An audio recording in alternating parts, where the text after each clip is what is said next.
Well, the US President Barack Obama there categorically saying Russia failed to take steps to de-escalate the crisis, saying separatists get steady support from Russia, essentially just stopping short of pinning the blame of this tragedy on Russia. Mr. Casey Singh, Barack Obama there talking about the sanctions imposed on Russia. Now, the fact is that US also imposed sanctions on Russia after the so-called annexation of Crimea.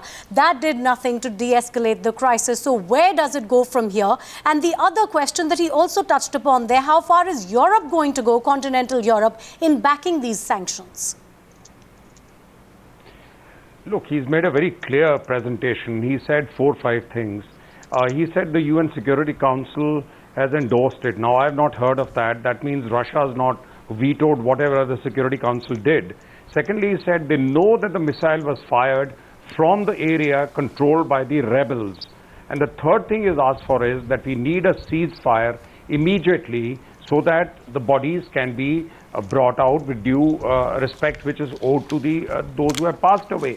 So 3 things he's asked for straight away. Now, obviously, US will use this to rally support and push Russia to stop supporting the rebels, because they are holding Russia constructively responsible. They are not so far directly saying that you gave these missiles and you had some control of those people and they have shot them down.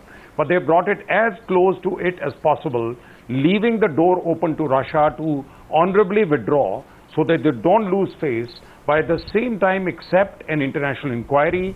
He said we should not get ahead of the facts, but he has prioritized what they want to do. But I think they will use this event to force Putin to accept some control over the support he is extending to the rebels. Right. Yeah, Casey Singh, do stay on. I think we've got Tom Barton joining us from Moscow on the phone. Tom did speak to us earlier in the evening. Tom, how Russia would have been listening to every single word that Barack Obama said. How is Vladimir Putin and the president's office going to react to this? Because Barack Obama has just stopped short of naming Russia as responsible. But he said everything else, Tom. He said that Vladimir Putin has the power to de-escalate the situation in the region. He has not exercised that so far. Absolutely, and that is a refrain that's been heard from Barack Obama more than once, and from the US and Western governments, that the power that Russia has to try and rein in the activities of these pro-Russian militants in the east of Ukraine has not been used. But in fact, as far as Kiev and the Western governments see it, Russia has been using its power for ill rather than good, funding, supplying, training those militias in the east of the country, which, in their view, has led to this disaster. But do you think Russia has pushed itself into a corner here? They do not have an option but to blink this time around. They will have to adhere to what the international community wants largely. Well, I think that the Russian government is, to a degree, concerned about international isolation, economic and political. Sanctions here. There has been officials admitting that they are hurting, that they are having an effect, and the likelihood now certainly not seem less of further sanctions or greater sanctions after this, and so political isolation as well. Russia's diplomats have long sort of said, sometimes openly, that they want a place at the top tables around the world. And as far as Kiev and Western governments are concerned, this is not the way to go about getting there. Well, Tom, we have Casey Singh with us, who was just talking about the fact that President Barack Obama has perhaps left this sort of window for Russia, and it's really the ball is in Russia's court as to how to react now as far as the crisis in the region is concerned. But the question is, the existing sanctions so far, they've not done much to de-escalate the crisis. So what happens from here on? And also looking at the prospect of perhaps more stringent sanctions on Russia, how would that affect Europe as a whole? I think that the relationship between Ukraine and Russia, obviously a long one, with great depth and also great suffering in the past as well. I think that, yes, the Ukrainians don't necessarily want to get into any large-scale fighting with Russia. They've been trying to seal off the border, and there has been reports on both sides, and in this UN meeting as well, of exchanges of fire across the border each accusing the other of being the aggressor here. But especially after incidents like this, Western governments are rallying around Ukraine's government and seeing that really any chance to try and allow Russia to do the right thing has probably, if not already run out, but is certainly a lot more difficult than it was before. Tom, just to stay on with us on the phone, because I'm just going to go across to Dima Kolchinsky, who's a journalist and a TV producer joining us from Kiev. Dima, you've heard the president. You've heard what the views coming out from Moscow are largely. How does Ukraine welcome Barack Obama's statement or respond to Barack Obama's statement? And do you think that Vladimir Putin and Russia will now try and de-escalate the tension there? One of the things one has to understand when I'm trying to understand the Russian policy and in particular Putin, you have to consider the fact that in past he was the judo wrestler, and this gives a certain way of understanding how things should be done. In judo, everything that is being done is being done as the reply to your enemy, as the reply to the attack. And Putin obviously is not the attacking kind of opponent. He is the one who is trying to see what will be the move and then take moves after this. So, in my opinion, the only way for Russia to avoid a kind of face-to-face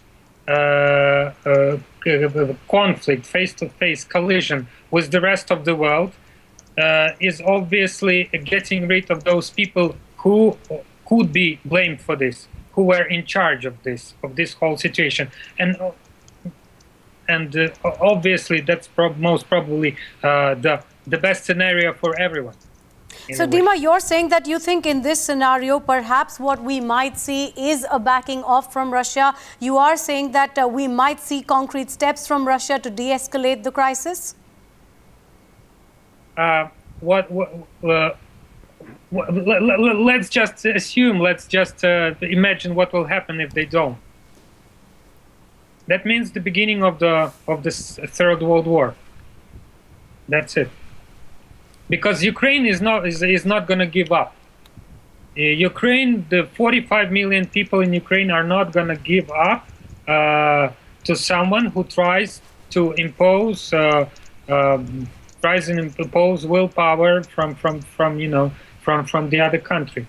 Where Ukraine have had a long history of relationship with Russia, tough ones. But the Ukrainians are not going to give up, and that would lead eventually to the conflict here, and then to the conflict which will lead to the conflict most probably in the rest of the world. Okay. Right. You know, Mirza Faizan, overall, Barack Obama's single largest demand is that there should be immediate ceasefire. The separatists, Russia and Ukraine, have to agree to a ceasefire because they owe it to those families who have lost their loved ones for no fault of theirs. And that is something which nobody can say no to, isn't it? Definitely, Anand. See, unless until there is a ceasefire, right now my major concern as an aviation expert is the integrity of the black boxes. There has been incidents in past where the integrity of black boxes have been compromised, and in this situation where there is no ceasefire, where there is violence going on, it will be rather impossible to conduct a free and fair accident investigation. And right now, what every leader is saying are just assumptions. Let the investigation come. Air crash investigations happen very scientifically, and there are people in the world. As President Obama said, he has already sent a team of NTSB, that is National Transportation Safety Board. They are on the way to Ukraine to conduct an investigation. So a fair investigation can be done only when there is a ceasefire and the peace in the region. Okay, very quickly, Mr. KC Singh, importantly for us as Indians, how is India going to view this? Because there's certainly an escalation of the crisis as a result of this civilian airplane being shot down. Is India going to be forced to take a tougher stand vis-a-vis Russia? You see, Prime Minister Modi has just met President Putin. And if you see the BRICS resolution, the declaration which has come from Brazil, there is indirect support to Russia there by saying unilateral sanctions are not good, UN procedures should be used. But I think all that is now, the jury is out on it. After the crash, global public opinion has changed. And I think Russia would be well advised to step back a little. There's a window available to them, and this is the time where they step back, because the induction, and President Obama clearly said, Russia has been inducting heavy weapons and missiles. I think that game is exposed now. They cannot be giving directly heavy weapons and continuing this friction that this is an internal insurgency which is taking place in Ukraine. So their desire to somehow hive off a part of eastern Ukraine, I think that has to be pared down. And on the Ukrainian side, they have to accept that they'll have to grant greater autonomy to these regions which are Russian majority. So there is a window for a compromise, window for a de-escalation, but there is also a possibility that Putin doesn't face up to it, continues to be, because his past behavior has been, he continues to be obdurate, because Ukraine is a very sensitive political and historical issue for them, and they have links with that area. And if that happens, then the escalation would be there, the sanctions will go up. They may not have immediate effect, but it will cost Russia. India would be caught in the middle of it, because next Prime Minister Modi has to be meeting President Obama, Abe and other allies of the US. So you cannot play both sides. So we'll have to take a stand, and the time may be running out for it. No, and it looks like something's gone horribly, horribly wrong there. Let's hope there is the larger lesson of what happens when you have sophisticated weaponry and machinery in the hands of reckless and irresponsible people.